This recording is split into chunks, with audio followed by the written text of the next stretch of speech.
নটার সময় হয়েছিল। আসলে বসেছিল তো গেম খেলছিল মোবাইলে, তারপরে শুনছে দেখছি দেয়াল পড়ে গেছে। হ্যাঁ বৃষ্টি হয়েছে বিকেল দিকে। মাটিটা আসলে অনেকদিন ধরে পাঁচিটা হেলা ছিল, আসলে বুঝতে পারেনি। আর দেওয়াল চাপা পড়ে মৃত্যু এক যুবকের, আহত আরও 4। বাড়ির সীমানা পাঁচিল চাপা পড়ে মৃত্যু হলো এক যুবকের। মৃতের নাম কিষণ মালাকার। ঘটনায় আহত হয়েছেন এলাকারই আরও 4 জন।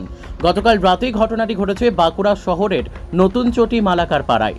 স্থানীয় সূত্রে জানা গেছে, গতকাল সন্ধ্যায় নতুন চটি এলাকার একটি ইটের কাঁচা দেওয়ালের পাশে বসে মোবাইলে গেম খেলছিলেন এলাকার 5 জন যুবক। আচমকাই দেওয়ালটি হুড়মুড় করে ভেঙে পড়ে যুবকদের গায়ে। ঘটনায় 5 জনই গুরুতর জখম হন। স্থানীয়রা ধ্বংসস্তূপ সরিয়ে আহতদের উদ্ধার করে দ্রুত বাঁকুড়া সম্মিলনী মেডিকেল কলেজে নিয়ে যায়। সেখানে চিকিৎসকরা কিষণ মালাকার নামের এক যুবককে মৃত বলে ঘোষণা করেন। আহত 2 জনকে প্রাথমিক চিকিৎসার পর ছেড়ে দেওয়া হয়। অপর 2 জনের আঘাত গুরুতর থাকায় তাদের বাঁকুড়া সম্মিলনী মেডিকেল কলেজে রেখে চিকিৎসা চলছে। স্থানীয়দের দাবি, ইট ও মাটি দিয়ে তৈরি ওই সীমানা পাঁচিলটি দীর্ঘদিন ধরেই হেলানো অবস্থায় ছিল। সম্প্রতি বৃষ্টিতে দেওয়ালের বিভিন্ন জায়গায় ফাটল দেখা দিয়েছিল। সেই ফাটলের কারণেই দেওয়ালটি দুর্বল হয়ে গতকাল সন্ধ্যায় হুড়মুড় করে ভেঙে পড়ে।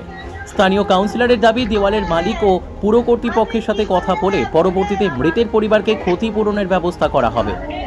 বাঁকুড়া থেকে সুচিন্ত গোস্বামীর রিপোর্ট, এস নিউজ বাংলা। নটার সময় হয়েছিল। কি হয়েছিল? আসলে বসেছিল তো গেম খেলছিল মোবাইলে, তারপরে শুনছে দেখছি দেয়াল পড়ে গেছে।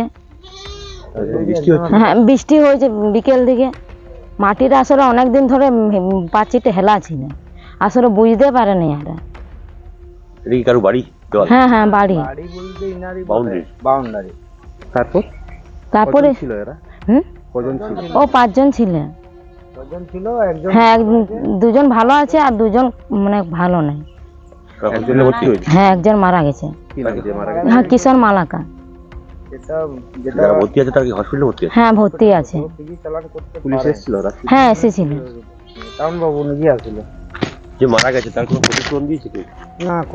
তার সঙ্গে কোনো কিছু কথাবার্তা বা ক্ষতিপূরণের ব্যাপারে কোনো কথাবার্তা হয়েছে? হ্যাঁ কালকে পুলিশ তো এসেছিল, বলেছিল বলছে আসলে ইয়াদের বসতে কে বলেছে, আমরা তো বলি নাই না।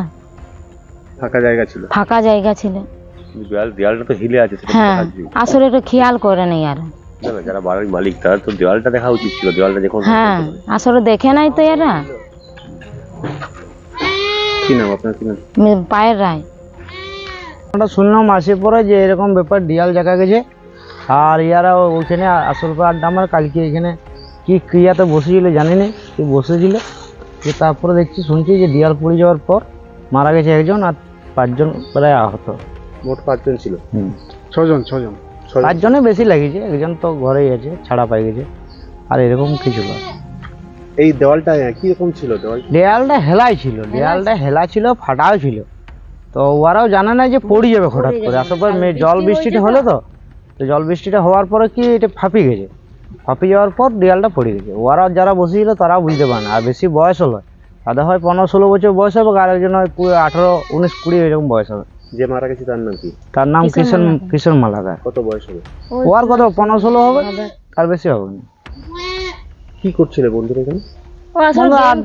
ওই মোবাইলে ভেরিফাই খেলে, তো বুঝতে পারছি ভেরিফাই খেলে, তার জন্য এরকম। ভালো আছেন? হ্যাঁ ভালো। কি নাম আপনার? কি নাম? আমার নাম বিপ্লব রায়।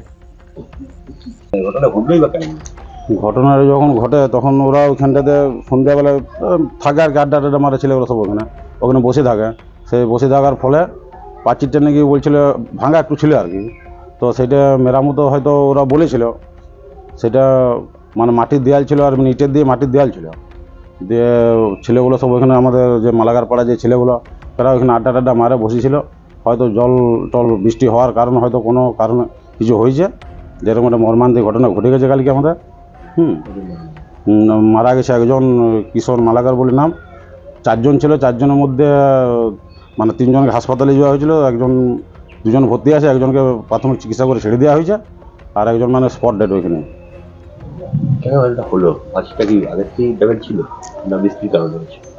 এইটা পাঁচিরটা যা তো মানে ইয়ার ছিল, মাটির আর ইটের গাঁথনি ছিল, তো সেইটা হয়তো কোনো কারণে ফাটল হয়তো ছিল, বৃষ্টির কারণে হয়তো কোনো কারণে ফাটল হওয়ার পরে জল হয়তো ঢুকেছে, হয়তো পাঁচিটা আলগা হয়ে গেছে, সেই কারণে হয়েছে। ছেলেগুলো ওখানে এমনি ওখানে সব আড্ডা মারে সন্ধ্যাবেলায়, বসে থাকে, আড্ডা মারে, সারাদিন কাজকর্ম করে ওখানে সব বসে থাকে। আপনার পৌরসভা থেকে কি অবস্থা নিচ্ছেন? পৌরসভার থেকে আমরা দেখছি এখন কি করা যায়, যা ঘটনা যা ঘটেছে, এটা মানে খুব মর্মান্তিক ঘটনা, এটা আমাদের দুঃখজনক ঘটনা এটা। দেখছি কি করা যায়। ক্ষতিপূরণের কোনো ব্যবস্থা করা গেছে? ক্ষতিপূরণের ব্যবস্থা আমরা করবো, দেখি কি করা যায় এখন আলোচনা করে। বাড়ির মালিকের সঙ্গে কথাবার্তা হয়েছে, উনি এখন কিছু বলেননি, দেখবো। তারপর আমরা আগে যে ঘটনাটা ঘটেছে এটাকে ব্যবস্থা করি, মানে সৎকার করার ব্যবস্থাও করি, তারপরে মালিকের যে আছে তার সঙ্গে আলোচনা করে করা যাবে কিছু। এই ধরনের পাঁচিল কেন দীর্ঘদিন ধরে পড়ে রয়েছে যখন ঝুলন্ত অবস্থায় রয়েছিল? আপনাদের নজরদারি কি অভাব রয়েছে? না, নজরদারি বলতে ওই যেদিকে পাঁচিলটা ছিল ওদের মানে লাইন ধারা, রেল লাইন ধারা উধারে ছিল, তারপরে ওখানে কিছু বড় বড় গাছ আছে, সেই কারণে হয়তো আমাদের ইয়া হয় না। আপনার নাম? আমার নাম হচ্ছে অমিতুল দাস। কতুলপুরে সর্বপ্রথম এমআরআই পরিষেবা যুক্ত 110 বেডের মাল্টি স্পেশালিটি হসপিটাল হলো মেডিকেয়ার জেনারেল হসপিটাল। স্বাস্থ্যসাথী মান্যতাপ্রাপ্ত এই হসপিটালে রয়েছে AC, non AC cabin, modern OT, ICCU, NICU, micro surgery, dialysis বিভাগ, ব্রেন ও spine surgery, cancer surgery, lift সহ নানান পরিষেবা। এছাড়াও রয়েছে সিটি স্ক্যান পরিষেবা যুক্ত নিজস্ব ডায়াগনস্টিক সেন্টার, ডক্টর চেম্বার্স, ওষুধের দোকান সহ 24 ঘন্টা অ্যাম্বুলেন্স পরিষেবা। 24 ঘন্টা অ্যাক্সিডেন্ট এমার্জেন্সি, রোগীর সুচিকিৎসা, সুপরিষেবা এবং সুস্বাস্থ্যই হল আমাদের মূল লক্ষ্য। ঠিকানা সরিষাদিঘি, কতুলপুর, বাঁকুড়া। যোগাযোগ নম্বর 9434216662 অথবা যোগাযোগ করুন 9732212924 এই নম্বরে।